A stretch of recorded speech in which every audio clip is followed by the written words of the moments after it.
हरिओम आत्मीय भक्तजनों, सप्रेम जय श्री हरि।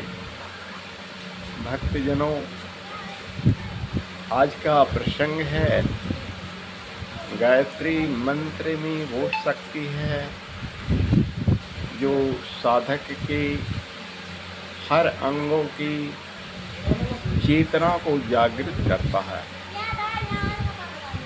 देव शक्तियों को जागृत करता है।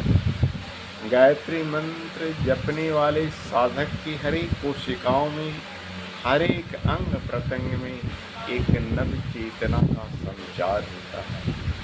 भक्तजनों, कहते हैं हमारे गांव में या हमारे कस्बे में निकटतम ट्रांसफार्मर से बिजली आसपास के घरों में जाती है, लेकिन अनेकों ट्रांसफार्मरों की बिजली जो बिजली घर है वहाँ से प्राप्त होती है।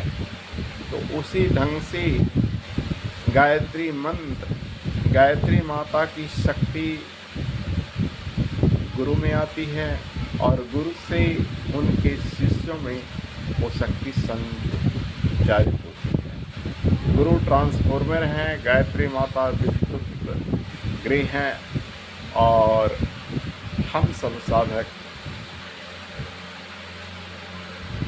बिजली की करंट की तरह गायत्री मंत्र की जप की शक्तियों को ग्रहण करते हैं। गायत्री का कोई भी उपासक ऐसा नहीं रहा है जिसके अंदर कहते हैं प्राण ऊर्जा का समावेश नहीं हो, सकारात्मक ऊर्जा नहीं हो। जो भी गायत्री जपता है उसकी नकारात्मक ऊर्जा, नेगेटिव पावर खत्म हो जाती है।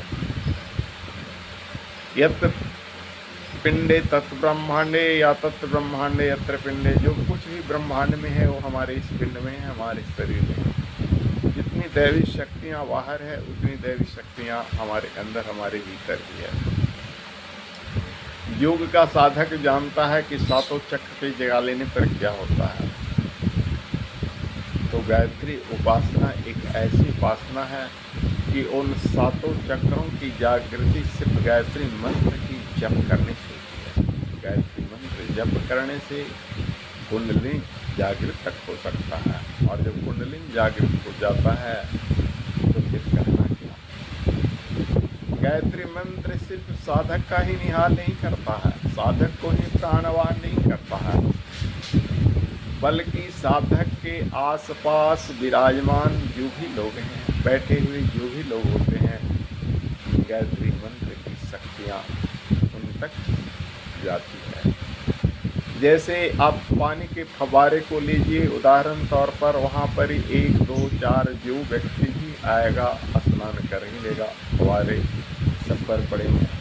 किसी झरना के पास जाइए तो 2-4 व्यक्ति जो भी उस झरने का पावर है वहाँ तक स्नान कर लेते हैं। गंगा नदी को लीजिए तो अनंत लोग उसमें डुबकी लगाते हैं, तो वैसे ही गायत्री मंत्र में भी अनंत लोग डुबकी लगाते हैं और वो अपने हाथ में जाते हैं।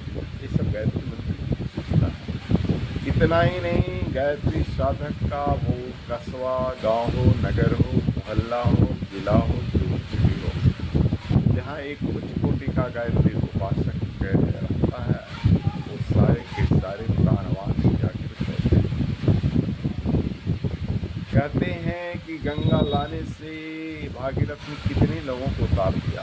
हालांकि भागीरथ का प्रबल पुरुषार्थ तो अपने पुरखों को उतारना था, लेकिन आजकल हम भी अपने पुरखों को उतार रहे हैं। जो भी हमारे आत्माएं पुरखों की सर्जन होती है, उनकी अस्थि कलश गंगा में विसर्जित करते हैं और कहते हैं कि वो मुक्ति को प्राप्त हुई। वैसे ही गायत्री मंत्र की शक्ति सिर्फ एक साधक को नहीं, बल्कि उस पूरे गांववासी, नगरवासी जहां वो साधक विराजमान है, उन सभी को पुरखों को उतार देता है।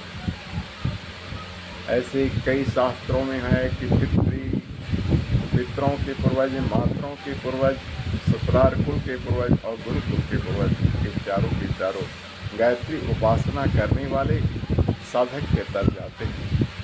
ये गायत्री मंत्र की पावर है, गायत्री मंत्र की परमाणु शक्ति है, गायत्री मंत्र की वो आणविक शक्ति, इसमें एटॉमिक पावर जो हर साधक को ही नहीं निहाल करता है बल्कि उस साधना क्षेत्र को बदल देता है, वहाँ की वातावरण, वहाँ का इन्वायरमेंट को बदल देता है। ये गायत्री मंत्र की शक्तियाँ हैं। अतः गायत्री मंत्र जप कर तो देखिए। हरि ओम।